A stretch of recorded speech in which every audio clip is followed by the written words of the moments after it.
Hello, everybody. Welcome to our Soulcast Media live event. If everybody can see me and can hear me okay, please put into the chat function or you can give me a thumbs up on your end. This is how I know everything is working and you can hear me okay. Because sometimes with this tech stuff and because we are live, you just sometimes have no idea. So if everybody can see me and can hear me okay, give me a thumbs up on your end just so I know everything is working well. Or actually, even better, if you just write in the comments, that'd be great. So, first of all, welcome everybody to our special book launch series. We are actually at the final of the 5 celebrating Smart Not Loud, How to Get Noticed at Work for All the Right Reasons. By the way, I don't know if this is flipped for you all, but you know what I'm talking about. This is the book, and I've been talking about this on LinkedIn for, at least a few weeks now. The book just came out 2 weeks ago, 2 days ago. Oh my gosh, where is my mind? And honestly, it's just been amazing seeing folks talk about it, post about it, and it's been something I've been working on for quite a while now. So to see it, being delivered to folks, it makes me so happy. And if you've ordered it, I think many of you might have already ordered it. It either should have arrived or at least be on its way. But today, we're here because we are continuing the conversation around topics in the book. And one chapter in particular is really actually my favorite one, and it's this one. I have a chapter all about advocating for yourself in the workplace. And I remember when I was writing this chapter, it's actually specifically chapter 6. And I remember thinking, like, wow, this is really the essence of how to build visibility in the workplace, which, by the way, is a subtitle of the book.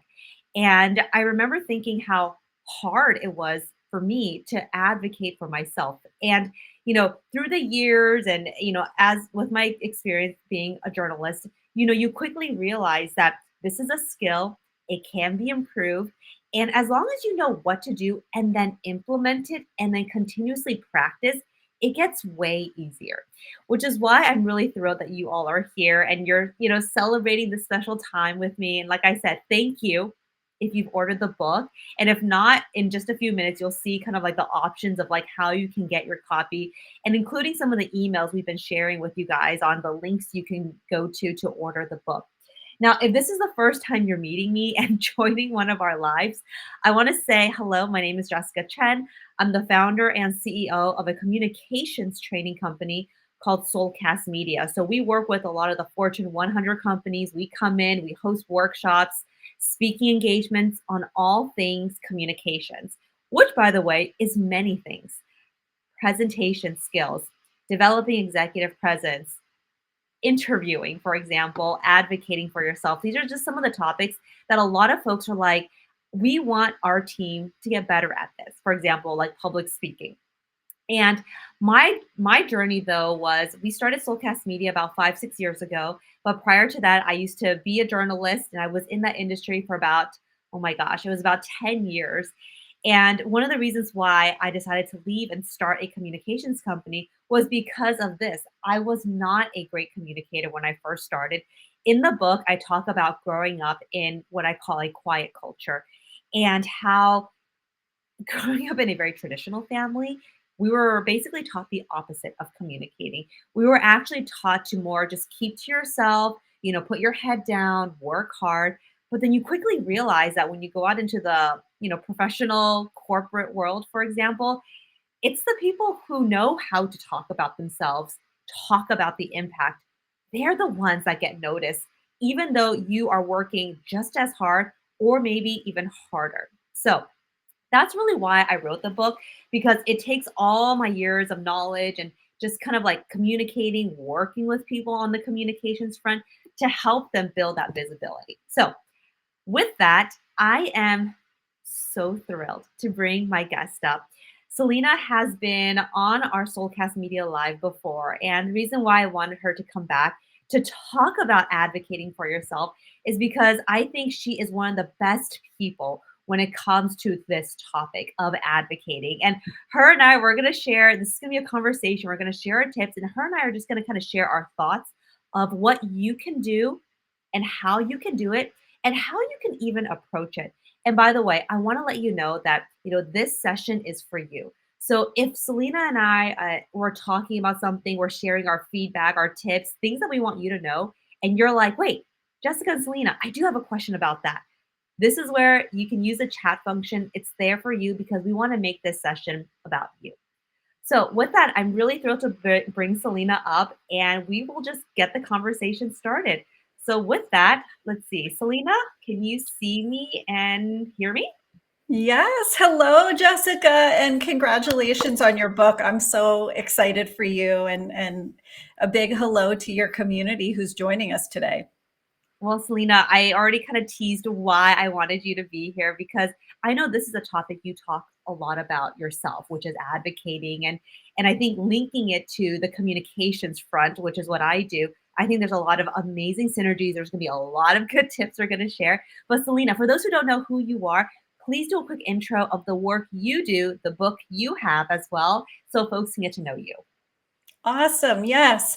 Well, it's an honor to be here. And my name is Selena Rezvani. I am a best-selling author of 3 books, the most recent of which are Quick Confidence, all about boosting your confidence in the workplace, your presence, and Pushback, all about advocating and negotiating your needs, not just the big deal once a year moments, but the everyday type moments.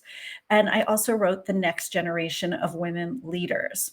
So, really excited to be here with you. I'm such a fan of your book. You can see how dog eared and tagged up it is to catch all your great quotes and tips. And I'm excited to share some of the tips that have most helped my clients and helped me as an advocate.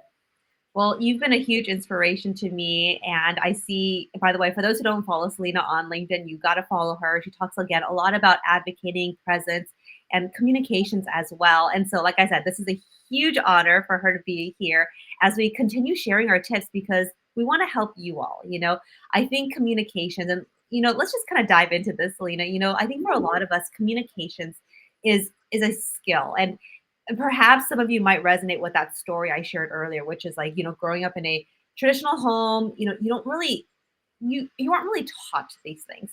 So for you, Selena, I'm curious to get your thoughts. This idea and thought and skill and practice of advocating, did it come easy for you? And when folks ask you, how do I do it? Do I do it? What are some of the things you tell folks? Yeah, I appreciate the question. And no, it did not come easily. I grew up with a very strict Pakistani dad, and I very much kind of took in the idea kids should be seen and not heard.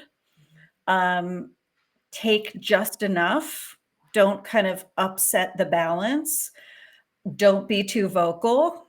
And just like you said, Jessica, you get to the workplace with some of these messages and narratives, and wow, it doesn't serve you sometimes in terms of navigating work, where often the person that's getting the recognition, the wonderful assignments, they're speaking up, they're asking for things, they're making bold proposals.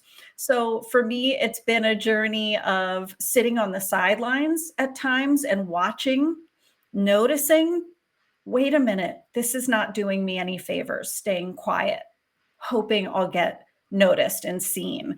And obviously, that's such a big message in your book that is so well communicated. Um, but I think it was suddenly saying, I don't want to sit in the dugout. This hasn't done much for me. I want to get in the game. And it became pretty clear pretty fast. The only way I'm going to do that is if I get out there, say my name, and ask for what I want. Mhm.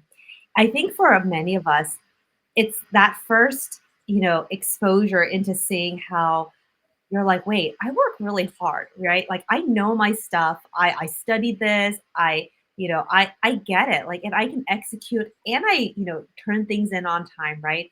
And I think for me, it was similar, right? When I first started working, I remember thinking, I'm just as capable as the other person, but why does it seem like like my other colleagues, my more assertive colleagues, my more outspoken colleagues, like how is it that they always seem to have my manager's ears? And, even when I would speak up, or for example, or advocate for myself, I remember always feeling like it was awkward for me to do too. And I think it must be that more humble, modest mentality of, okay, like even if I ask for it, I asked for it once, and that should be enough, right? Mhm. Because I remember always thinking like, well, I don't want to bother them by following up. I already asked for it once. Maybe that should be enough. And by the way, for those who are listening, let us know if any of this resonates with you. This idea of asking for what you want. And that's kind of like where I want to start off this conversation when we talk about advocating, because I do think that is one of the first things that we can do to advocate for ourselves. In fact, in the book, I actually put into this framework. I call it ACCT. It's called ACT, ACCT, and it's really these four things. And I do want to walk through the four things with us, Selena, where we talk about asking for what you want, circling back, Mhm. celebrating your wins, and then turning down requests. Because to me, when you can do these four things, you are effectively advocating for yourself. So Yeah. Selena, let me get your thoughts on asking, because I'm sure you agree, asking for something is advocating, because we can't always assume people will know. So, do you have any tips when folks are like, hey, Selena, I want to ask for this raise, this promotion to get on this project, to pitch a new project, but I'm so nervous about it, or I don't know how to approach it? What do you tell folks? Yeah, it really is a bold act of advocacy to ask, and it's so important. I think one of the first things is to adopt the mindset, I'm either gonna win or I'm gonna learn. Kind of minimize failure for a minute as this big, awful monster, and instead tell yourself that I'm either gonna win or I'm gonna learn by making this request that I'm gonna make. I think when you do that and you get the gumption to ask, you've done your homework and you walk in there and ask for better pay or a flex work arrangement or whatever it may be. Um, One of the things I think that's important is to move the conversation from me, can I have, I believe I deserve, to we. Here's how we're both going to benefit. Okay. And I think it's hard for people to misread your signals when you lead with that in a clear way. Um, that this is about mutual gain. It's not just about, me puffing myself up. And so one of my favorite tips as you prepare to make an important request and ask is to use this framework called GPS. And it stands for goals, passions, and struggles. And the idea is to stand in your counterpart's shoes, the person you're going to be negotiating with, advocating with, and see if you can hook whatever it is you're requesting to one of those areas. It would be like me saying, Jessica, I know one of your goals this year is to do X. And I think by implementing Y, we could further that goal. Or I know one of your passions is, and I believe this is going to advance that agenda. Or I know a struggle for you is this highly manual process or this difficult client. I'd really love to take on that client. And I believe it could alleviate the burden on you and give me some important learning. So I think this is so important and really changes like the pitch and tone of your ask, that suddenly, oh, it's about both of us gaining. Mhm. And I love that. And it's similar to how I would echo folks should approach it, right? It's starting out with the benefit to the stakeholders you're Mhm. talking to. And I think it's human nature for a lot of us to be like, well, I'm interested in this. I know it's going to help me, it's going to benefit me, which we all know. But it's like, yes, but maybe starting off your request a little bit differently, and starting off your request with, who are my stakeholders? Who am I talking to? What do they care about? And starting a few sentences with how it will benefit them, I guarantee it completely translates how your ask lands and how it's perceived. And not only that, the reason why it's so powerful is because it captures their attention quickly. People want to know what does this have to do with me? How is it going to help? In fact, I often think back to when we ask our manager, for example, for something, and let's say it's like a new request. Like let's say it's not even like a promotion or a raise. Like you're like, I have this idea. I think it's gonna be awesome. I know it's gonna help me up level a certain skill. But a lot of times managers will say, great idea, but we don't have the time or the budget or the resources. It's always those things, right? And if you know your manager or someone's going to follow up with a question like that, I think it's really strategic for you to actually have answers for that. Like, this is how I think we could, leverage, maybe the time that we have, or maybe you can say, like, I know we have been working on, we have allocated budget for X, Y, and Z, right? So it's just thinking creatively, but it's not Mhm. like definitively, like as if like this is how I would do it. It's more like here's some ways I've thought about how we can make this work. And I That's think beautiful. Right? I think it's just kinda using language like that. It gives a perception, you're thinking, you're proactive, and like I said, it helps shape that ask and make it so much stronger.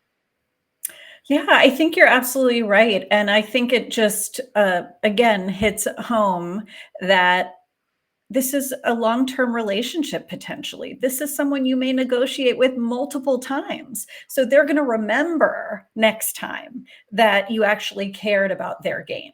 You know, the world is round. We are going to come in contact with the same people, we've asked for things in the past. We're going to, see them and negotiate with them. This can be a kind of trust extender, Mhm. and so that's another helpful thing to kind of think a little longer term, not just in the short term. Will I get my yes? Yes. And as folks are listening to this, and I hope you find as Selena and I are sharing our tips and we're sharing kind of like the communication strategies that we would want you to think about. All these are to hopefully inspire you. And it's not that you have to do all these things we're saying, but I Yeah. hope just hearing Selena and I talk about, what we think works, how you want to approach it, it'll inspire you to go like, yeah, that's true. I have been wanting to ask for this thing. Maybe I've asked for it already, or maybe this is something I've been wanting to do. And just listening to us talk about this, it can hopefully empower you to be like, okay, now I kind of know how to at least approach it.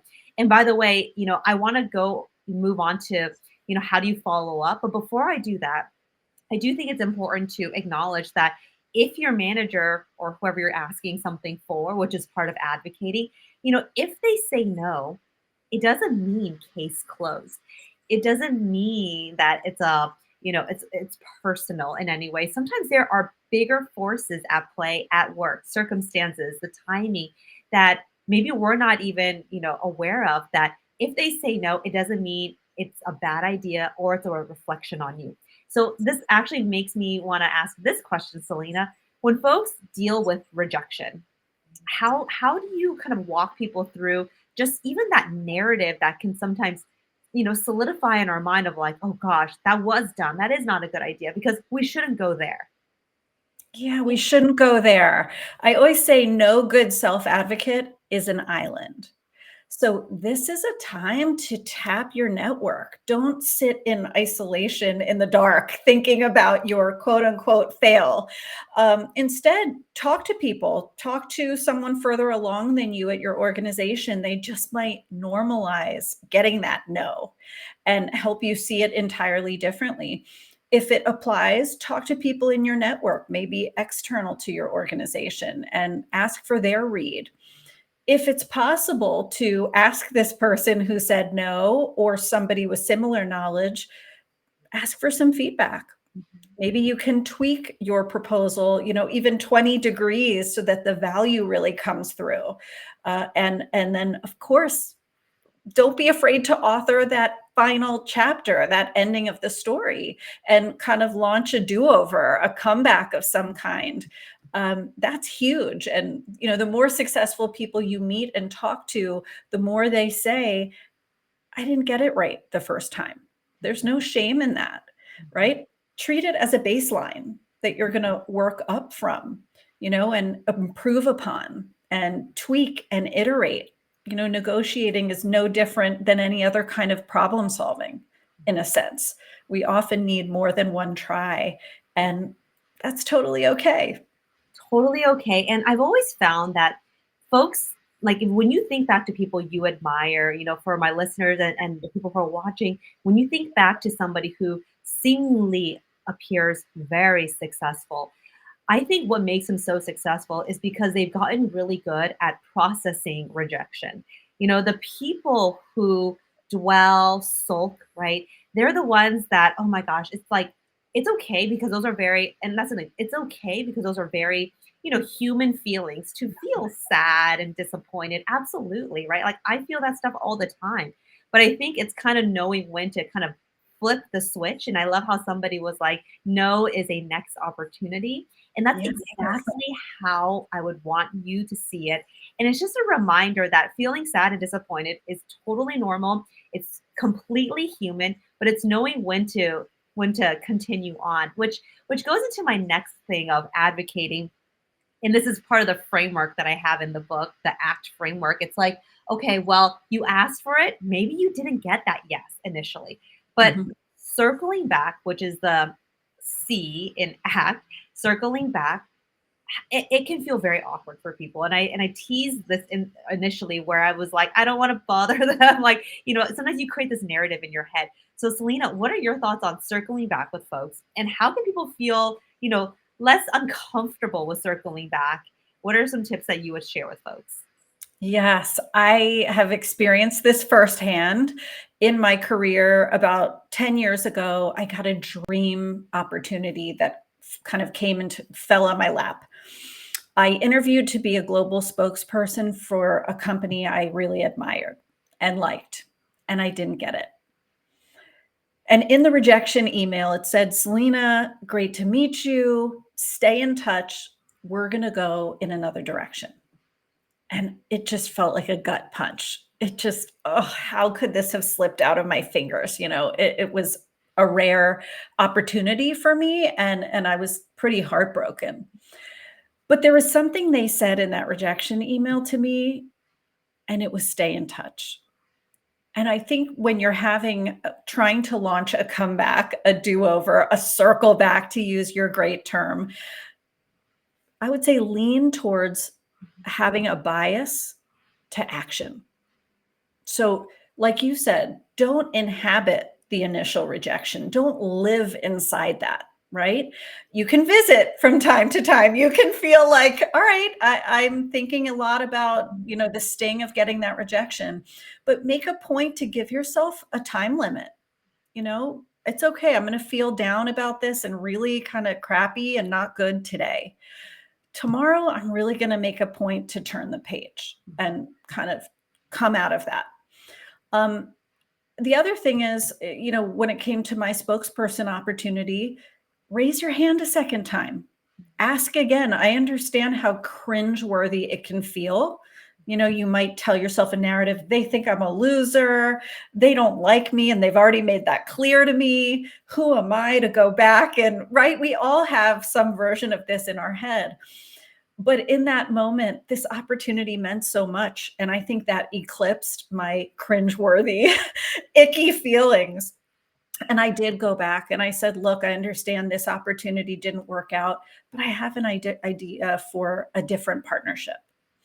Here's what it is. And you know what, Jessica? Just like that, they said yes, to my shock. And it ended up being a wonderful opportunity, fruitful, growth oriented, really stretched me in a great relationship. So I think the biggest thing we have to get over is our own pride. So this is a moment where overthinking is not your friend. I would say have that bias toward action. If you need to, ask your body to do what your brain won't. Say fingers, hit submit on the application for the award, or legs, walk over there and talk to that VIP who I really want to meet and say hello to. Kind of assign it to your body if you need to, but don't live too much up here in the worry zone. The golden nugget that I want to pull out from that amazing story you just shared is something that I also point out when we circle back with folks in the book Smart Not Loud. And I think when it comes to circling back, people at the end of the day usually don't like it when you say, "Hey, just following up," and then that's all you say. It's kind of like, yeah, it's like there's a reason why I haven't gotten back to you. And Right. I think a more strategic way to follow up, and this is, I would say it's pretty relevant to most scenarios, is when you do follow up, how can you offer a new piece of information to the person you're talking to? And your story, Selena, highlights this because the initial request was for this position or this opportunity. But you were like, well, let me try to like reconfigure it, get creative, and offer maybe a new proposal, right? So, in some ways, when you were revisiting this conversation with them, right, it wasn't just like, hey, just curious, anything pop up, right? Like, I don't think that kind of follow up is going to necessarily move the conversation forward. But what can move the conversation forward is a new idea, a Mm. new suggestion, maybe something that you read or you saw that you wanted to share with a person. And what is so important about following up is it does this, it keeps you top of mind. And we cannot assume that people are always going to be thinking of us. Like, I wonder, Selena, if they would have, you know, reached back out to you had you not, right? Who And knows? who knows, right? But I think the fact that you were proactive about it, and that's the thing that I want folks to remember. A lot of opportunities come because we are proactive about it, not because it was we are waiting for it to arrive. And I think conceptually we all know that, but sometimes it's hard to do. But I will say, maybe it's not about being proactive about everything, but being proactive about what you really care about. Mm. If this is That's what you if this is what excites you, if this is what you know that can take you to that next level, putting in the extra time to follow up. And I guarantee when you offer new information, right? It's like that newness. People won't be like, oh my gosh, is Jessica contacting me again? It's more just like, oh, I appreciate that. And this was actually an interesting email to read, for example. Yes, exactly. Like, oh, I hadn't looked at the partnership that way. That's a new dimension. Or, oh, that's a value add I hadn't considered before. So I think you're making such a great point about that. And it goes back to I'm either going to win or I'm going to learn. Even in trying a second time or a third time, really signals your self-confidence and belief in your idea. Yeah. And that's actually why I love talking about circling back and following up because I feel like that is equally, if not more important when it comes to advocating for yourself. Because I imagine many of those who are listening and watching, you are a high achiever. You care about your career. In many ways, you might consider yourself a perfectionist. And I think folks like that, which by the way, that's me, we can be so hard on ourselves sometimes on wanting it to be perfect, on wanting to make sure it lands. And I really, for myself, have had to, pull myself away from that and being like, you know what? As long as I tried, that's the most important. It's not about perfection. That's such a healthy reframe, Jessica, and I appreciate you and your book for that. I think that's something all of us need to adopt because when we make the stakes ridiculously high, we're going to go for it less often, right? So I think part of this is redefining what a great self advocate is. And Mhm. to me, it's not so much being bulletproof and sleek and uber confident at all times. I think it's more being open minded, a learner, Mhm. someone who's willing to integrate the lessons and the feedback they get along the way. How about even somebody who has a little bit of a sense of humor about asking and even some of the rejections, right? That can help us take it a little more lightly. Um, all these things help. So I encourage people to kind of picture the rigid, maybe old school, great self advocate, and then picture the more modern, friendlier, more accessible version. I love that. So the third part of the ACCT framework is celebrating your wins, which I love this one because part of it is like I feel like we don't do enough of celebrating our wins, and that is why I actually bundled it into advocating for yourself because celebrating your wins is being able to, I call it highlight your genius. You Mhm. know you're doing great work. You know you're capable. You know you can get things done. And maybe folks know about it, but are you able to celebrate it to really highlight your impact? So when it comes to this, celebrating your wins, talking about the accomplishments, let's be real. Most people don't want it to be like boastful or it's about me. And that is definitely also not necessarily the approach. But there's like an art to it, which I'm curious to get your thoughts on this, Selena. When it comes to talking about your accomplishments, the things that you do well, how do you strike that right balance? So it's not like, look at me, but it's still getting the message across, like, I can get things done here. Yeah, it's universally can be hard, especially if you come from a quiet culture. You might have been taught the opposite, which is to deflect the limelight, to not even use the word I that much, but to think more of the we and the collective. So I just want to acknowledge how foreign this can feel sometimes. One way I like to share, and something I share in my trainings, is to talk about an accomplishment as a learning discovery. Mhm. Because isn't that so often what we're doing? We are iterating, we are trying to problem solve, and we are learning something along the way. So if you're in that team meeting, you might say something like, "Oh, and I have an update," right? Um, One of the biggest learnings from XYZ project for us was X. We tried it this way the first time and ran into a lot of roadblocks or problems that we want to help you all prevent. Here's what we got right Mhm. the second time, and here's the impact that had. So, don't we all want to learn? Don't we all want to like sharpen our sword and be better and stronger? It's hard to get mad at somebody who's sharing an accomplishment in that way, that learning for the greater good. So I think that's a one way you can do it. I think another thing you can do, something I've started to adopt, is to start smaller, Mhm. which is to have a friend, a sibling, an aunt, it could be anyone, a colleague who you can even send a text message to. Somebody you feel like you can confide in and you feel safe with, like, Jessica, you are this for me. And to say something like, hey, Jessica, can I share a quick win? You know, so and so just got greenlit, or I was made the lead of this project and, or my proposal got accepted, whatever it may be. We also need to find the language and the willingness to call it what it is, and not necessarily make it perfectly diplomatic, Mhm. or digestible, but to share it with that safe person and say, I'm really pumped about this win. Can I share it with you? When you do that, you're also modeling for them that it's okay, that you'll find they start doing that to you.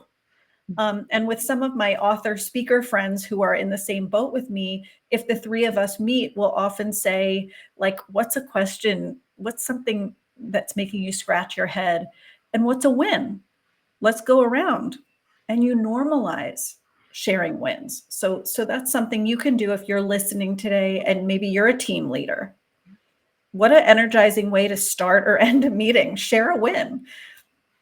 I love that. And I remember I once had a manager who would always make it kind of part of the meeting where she would highlight other people's wins. And, it wouldn't always be you necessarily, but like it was nice because it set the precedent that she was noticing this and she was calling it out. And what I've also realized is most of the time, and if you're surrounded by great people, if you are excited about something, you're happy, you're in a celebratory mood, people generally will celebrate with you too. They're Mhm. happy for you. And then also, if they're not, then you're like, okay, I'm gonna remember that one, right? But Yeah. like like the people who are in your crew, right? The people who are like, I'm so happy for you, and I feel like those are the people that you're like, well, these are the folks I want to keep close by. And it's funny because when we're talking about celebrating your wins, one of the things that it reminded me of was, so because this book just came out Tuesday, I've been doing, back-to-back interviews. Like you kind of know, Selena, how it goes. I've been doing a Yeah. lot of like back-to-back interviews. And I remember I got to this topic. I was talking to somebody about celebrating your wins. And somebody actually brought up LinkedIn. And they were actually kind of saying how like sometimes it drives me nuts on LinkedIn when people are like, look at me, I got this, I got that, like I got this promotion, right? It's like kind of very self-promoting. And so Mhm. he actually asked me, like in a situation like that, how can people celebrate their wins a little differently? Because in many ways, LinkedIn is built for that. You talk about that promotion you might have gotten, that new job opportunity you got, right? LinkedIn is a great place for that. Mhm. And the story, or I guess the tip that I shared with him that I think is relevant today is don't just say that, you did this thing, right? And it kind of goes back to the point you said too. It's like that's half of the message. The other half of the message is share, what are the learnings that you did or had along the way? What are the tips that you can share with folks in your message?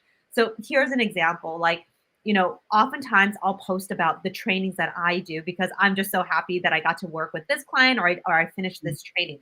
But I don't just say like I hosted a training on, I don't know, presentation skills, for example. Like I'm thrilled I worked with X company to do a training on presentation skills. Usually I'll say that, but then I'll say these were the things I shared with them and I talked about. And so for anybody who's reading that post, it's not just like, oh, Jessica did this thing. It's like, oh, Jessica did this thing. And these were the things she taught. That's actually helpful information for me as I'm reading it. So it's kind of like Yeah. completing your message in some ways.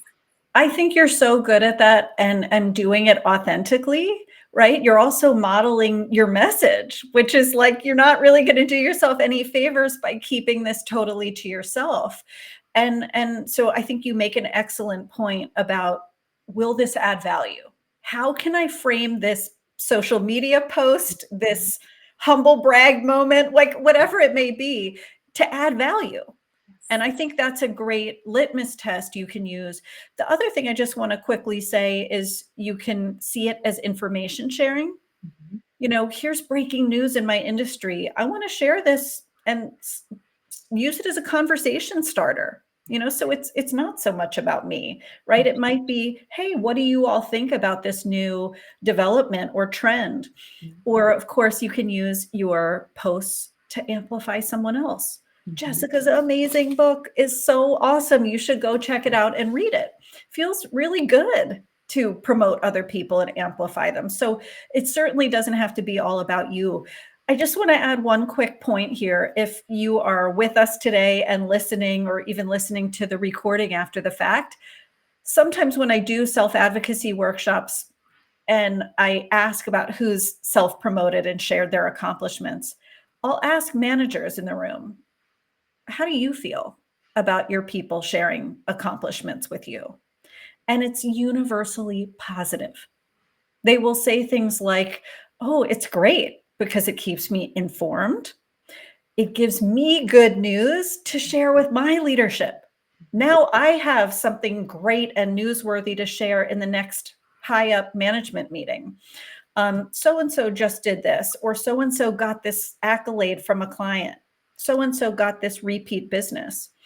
Okay, so I think one thing we can do for ourselves to celebrate wins, to get comfortable with self promoting, is to really look at it as an information exchange, as being transparent and Mhm. open. I love that.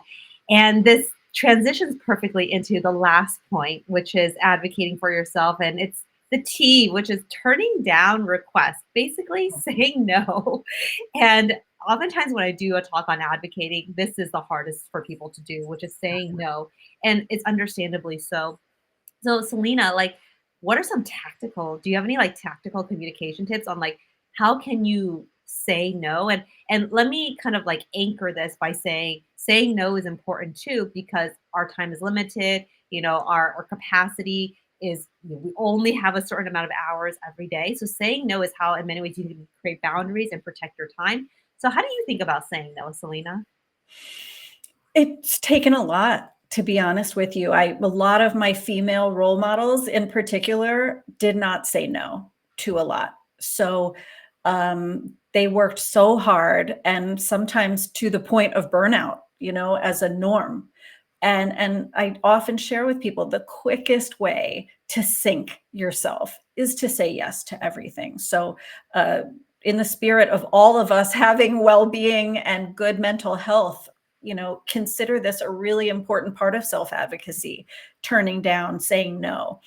There's a story in your book I loved, and it was about a woman who instinctively noticed there was no water on the table and then rushed out of the room to go and fulfill that need, and kind of realized a little bit, this is part of some of dead end, low glamour work that sometimes we get assigned to us, or sometimes we ourselves, sign up for it and raise our hand for it and say, I'll do that. I think part of it is doing a kind of audit with yourself and saying, what are some of the gaps for me? Is it visibility? Is it that I'm doing good work, but just not a lot of people, not a lot of movers and shakers here know me? Well, then I'm going to need to turn down some of the dead end, been there, done that projects. And I'm going to need to start vocally proposing that I work with some of those movers and shakers. It's not going to happen on its own. It's not going to land in your lap, gift wrapped, ready for you. So I think that audit is important, just to become aware of what's no longer serving me that I need to shed. And on the other side, where do I want to stretch and push my edge and kind of get out of my comfort zone? And again, using, self-advocacy, being vocal, not just once, but more than once, several times, to lobby for those things. So I think that's a big one. I also think, my mom taught me a lot growing up, it's not so much what you say, it's how you say it. That you can kind of feel somebody's intent or the energy that they're bringing to a no. And so bring good energy to that no. If you have to give a no, I have to. Sometimes people ask me to speak and I can't do it, or it's not a good fit, or it's totally unpaid. And I might say something like, hey, this is not a fit, or I can't do it, I have a conflict, whatever it is. I hope your event is a smash success. If the circumstances change, I'd love to partner in the future, right? Or your budget changes. Bring that good, sincere energy. I think people can feel it. Wish them well. You know, suggest another person who might be a resource. You may feel that guilt or discomfort temporarily, but learn to sit with it. Absolutely. And, there are so many stories in the book, Smart Not Loud. And in fact, all the stories are real stories. These are real, they're not made up stories. These are stories that either, my own story of my own struggles and experiences, but also I interviewed a lot of people in this book, people who are, seemingly like so successful, but who are so kind enough to open up and do interviews with me to kind of share their struggles as well on building visibility. And, you talked about this water story, and that water story is a perfect example of saying yes to too many things, helping in too many small ways, but it doesn't necessarily move the needle in terms of building the perception you want people to have. And what I will add about saying no is, it's important to do, because if you become the yes person for everything, it doesn't necessarily shape the career brand you might want. Because just being the yes person all the time, what can also happen is you become that default person. Oh, yeah, Jessica, she can do it, but it Mhm. might not be the most important project. So you want to show people that you can stand your ground, you know what you want. And it's not about, of course, saying no either, because that can also backfire and it can hurt the perception of you not being a team player, but it's being, judicious about it. And sometimes it's also maybe just saying yes to the smaller projects. And then when you're done, having a conversation with your manager about that project. Like, hey, I was happy to do this thing because I know we had to put out a fire for this one Mhm. thing. But, down the line, I really want to focus my time and energy to work on that stuff. Right. That's So right. it's showing that you are willing to help and step up, and you're going to do it. But at the same time, you're really clear on how you want to spend your time and communicating that. I love that. I think that's great. And I don't know about you, but I need reminders. I'm a busy person. I'm a busy mom, like a Yeah. busy professional. Many of us don't get the message one time. We need that repetition to go, oh, right, Jessica's professional development. I need to get on that. Or checking on the budget with HR. I need to ask about that. We need multiple kind of pings and prompts to act. And so realize that that's part of the process. It's not that you're defective or you're not good enough. It's that willingness to go back and say, how about under these different conditions? How Mhm. about with this slightly different timing? Absolutely. Oh my goodness. I feel like, well, for me, I know we went through the ACT framework, which is essentially one of the chapters in the book Smart Not Loud. And I really wanted to talk about embodying ACT at work. And I'm so thrilled, Selena, you and I were able to kind of like walk through it. I shared my tips, you shared your tips. And, for those who are listening and watching, I hope this conversation, you know, sparked something in you. And it's not like you have to remember all of the ACCT, but I Mhm. think just listening and a lot of times what I have found when I listen to like podcasts or other interviews is like, these things you're not necessarily going to do immediately, but it kind of starts to form something in your mind where you start to see things a little bit differently so that when the opportunity comes or when something happens, you're like, wait a second, what did Jessica and Selena say about advocating or by circling back or, whatever it was. So, Mhm. as we wrap up here, do you have any like final statements or some golden nuggets, as I like to call it, for folks who are listening about advocating? Something that you'd want them to remember today. Yeah, and it's actually I have that same question for you, like maybe something that made the biggest difference in your life as a self-advocate that turned the tide for you. And I want to share what that was for me because I think it could help people.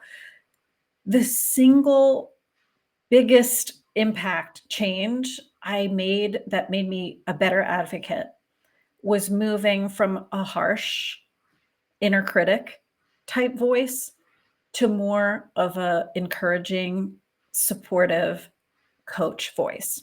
Like picture Ted Lasso, right? Moving more towards that inner Ted Lasso voice. Like, what does any good coach do? Right? They don't just destroy you with feedback and make you feel horrible and say you're not good enough.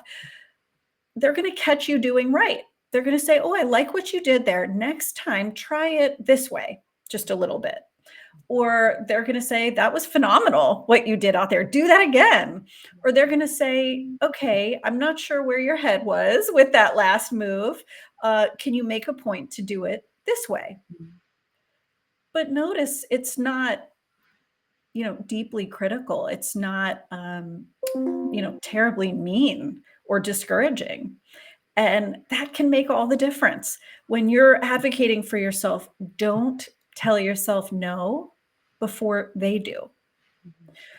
When you adopt that self-coach voice instead of the self-critic, it becomes a lot easier to tell yourself, "Yes, I do deserve to make it to that negotiating table." So I hope you all will keep that in mind, that you'll work on that inner coach voice. And kudos to you if you already have it. But when I do surveys with client companies, it's the one people answer the lowest. I have a consistently encouraging kind of self talk.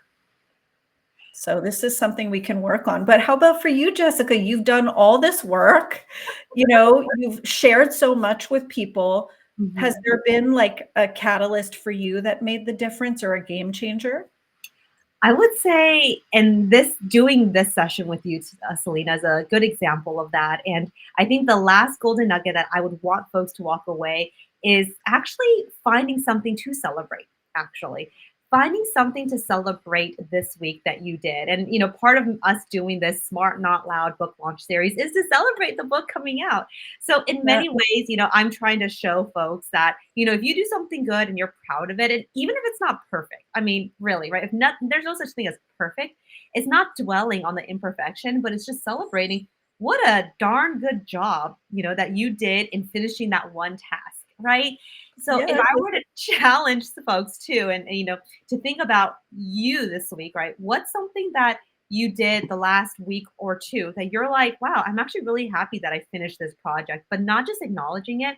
How can you celebrate it? And you and I talked about some communication strategies on how to celebrate our wins. So if there was one thing that I would want folks to do this week is find that one thing, celebrate it, but also let folks know about it too. Don't just keep it inside, amplify it. Whether it's yourself or maybe having a conversation with others, right? Just kind of thinking about that. So, oh my goodness, Selena, I'm first of all so grateful to you for your time, for your amazing insights on this topic. How can folks get connected with you if they want to stay connected? That's so nice, and thank you for having me. I make video content 5 days a week, and so you all can follow me and connect with me on TikTok, Instagram, LinkedIn. Please do, and keep in touch. Tell me about some of your challenges and your triumphs. I wanna hear about those. If you wanna read my book, Quick Confidence, it has 80 plus tips on being that great, confident, vocal advocate. And one thing I'm excited to share is the second edition of my book, Pushback, is coming out this September. So very excited for people to see a new and updated version of that book, all about negotiating for yourself at work. Oh my gosh. So please connect with Selena if you haven't already on all the different social media platforms. And if you and I are not connected, please connect with me too. One of my favorite things is after these lives when folks message and just say, like, hey, I attended this live and I loved it. So if you were attended and please connect with me and let us know that you attended today. And of course, I have to say, because this is the final of our book launch series for Smart Not Loud, if you haven't gotten the book yet, do get Smart Not Loud. It came out just 2 days ago. I'm gonna even take a picture of this. It came out 2 days ago, so now it's available worldwide, meaning when you order it, you will get it shipped instantly. And I will say one of the last bonuses that we're doing is we're actually hosting a virtual launch party for those who order it, and that's actually happening next week. It's a private invitation which you get once you basically submit your book order, and we basically send you the link to join us for this virtual launch party, which by the way is going to be pretty darn awesome. It's going to be a whole session, a communications workshop, but there's also going to be some bonus gifts and all the good stuff as kind of like the capstone of this celebration time. So if you haven't gotten the book yet, there are some details up here on the screen. Go to the website smartnotloudbook.com. There's a QR code. And with that, I just want to say, Selena, thank you so much for joining. I hope you enjoyed the book. I loved how I saw you were like bookmarking some of the pages, Mhm. which I love. And for those who attended, I hope you enjoyed the session and you walked away with some golden nuggets on how to advocate for yourself. So, with that, thank you all. And thank you so much, Selena, for joining. Take care. Thank you, Jessica. Cheers to your awesome success.